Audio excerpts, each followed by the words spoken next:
ഒരു വലിയ കാന്താരി നടാൻ വേണ്ടിയിട്ട് റബ്ബർ തോട്ടത്തുനിന്ന് പൊരിച്ചു കൊണ്ടുവന്ന കാന്താരിയാണ്. അത് നടാൻ വേണ്ടി ഒരു വലിയ കുഴി കുത്തിയിട്ടുണ്ട്. കുറച്ച് പേരവിടെ കിട്ടീന്.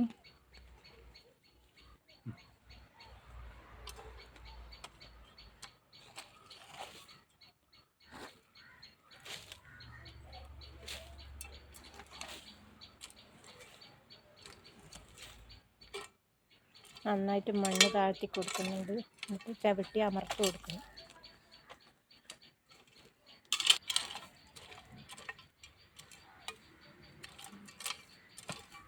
ഇനി ഒരു തൂണ് കൂട്ടിക്കെടുത്ത് വെള്ളം ഒഴിച്ച് കൊടുക്കണം. വലിയ ചെടിയായതുകൊണ്ട് കാറ്റിനാടിപ്പോവും. വേരൊന്നും ഉറച്ചിട്ടില്ല. രണ്ടാമത്തെ കാന്താരി അതേപോലെ നടന്നു.